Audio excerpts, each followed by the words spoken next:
How's it going, guys? So I thought for those of you who haven't known me for a long time, I would tell you a bit about my story. My name's Jack, if we're meeting for the first time. This is Nero, my dog, and I'm going to get straight into it. So I started out as a philosophy student with a love of strength training.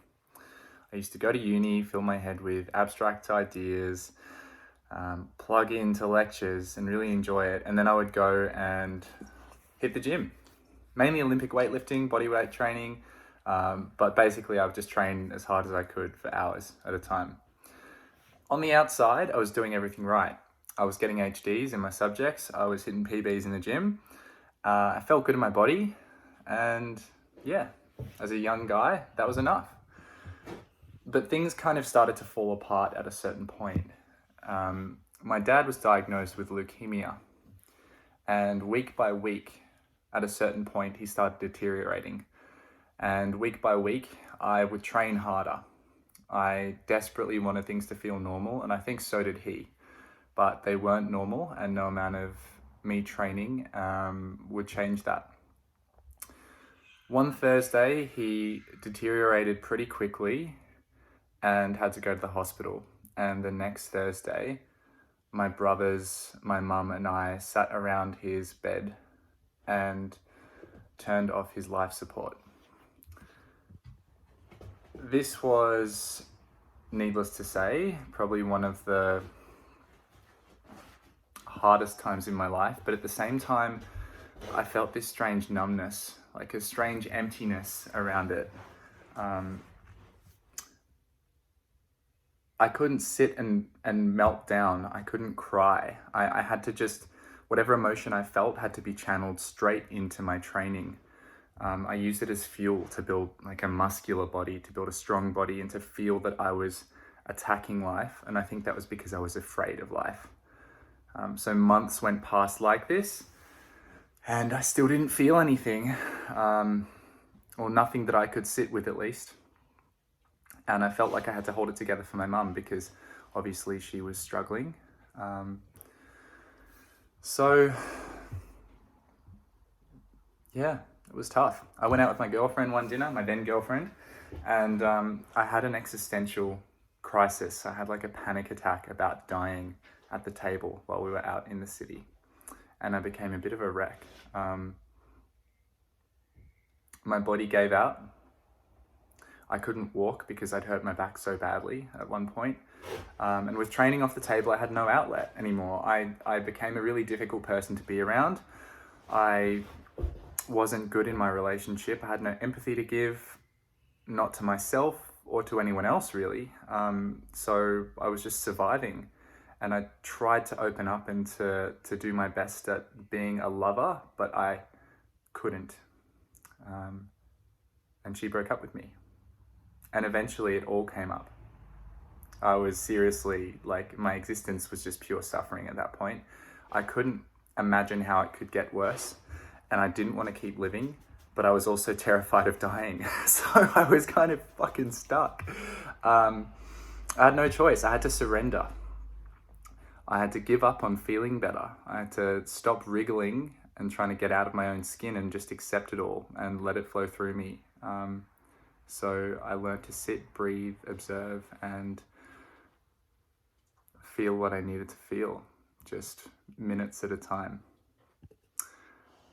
I didn't know it at the time, but this would reshape my perspective of just about every important relationship in my life. Everything from human beings to training to my body, mind, nature, the world at large. I had realization after realization, basically. After every sit, every meditation, or every movement session, I would become more aware of something. I saw this interconnected chain of events which would run through all the different areas of my life. And I saw how everything had to happen the way it did. Not in a, we all have a destiny sense, but in the sense that if things were different, they would be different. And they couldn't be different because that's how they were. So I almost saw my life play out in segments in front of me, theme by theme. And physical events didn't seem only physical. I could see how For instance, my injury wasn't just a mechanical thing. It wasn't just that like two vertebrae had been positioned in a particular way under a load and I'd hurt my disc. It was also the result of poor problem solving as a system, as a human. My body would suffer when it couldn't adapt or find a solution to a new stimulus, which was the problem. And so on some level, my body couldn't adapt because I was mentally inflexible. I was so stuck in old preferences, in old behavioral habits, that I was bound to do things in an old way which wouldn't fit within the change that I was going through in the world. And so the body and the mind were just two sides of this coin, this inability to adapt to change. And my emotional breakdowns weren't random either.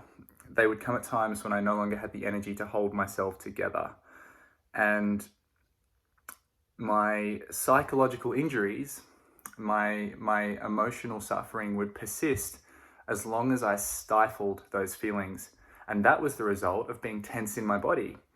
So I saw eventually that relaxed meditative movement could dissipate that tension in my tissues and allow me to mentally and emotionally flow.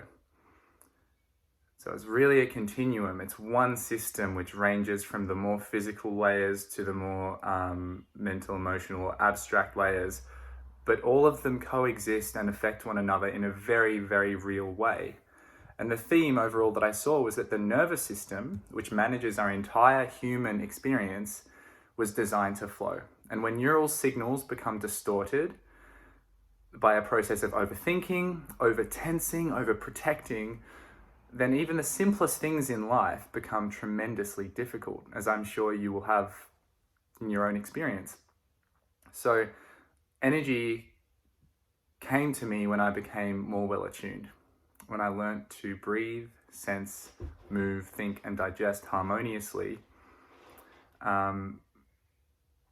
And that's where this whole journey really reached its crescendo, and when I started sharing the type of work that I share now, which is helping people with injuries and chronic pain and helping people explore themselves at new depths through movement. Now, obviously, there's a part of this which is specific knowledge, anatomy, biomechanics, psychology, whatever, but there is also a part of it which is very much about seeing how the human being works, and that comes through a lot of practice and experience, and a lot of watching, observing, and conversing with others. So thanks for listening to my story. If anything here resonates with you, I would love to hear how. You can always email me at hello@attuned.space. But yeah, that's it for now. Chat to you guys soon.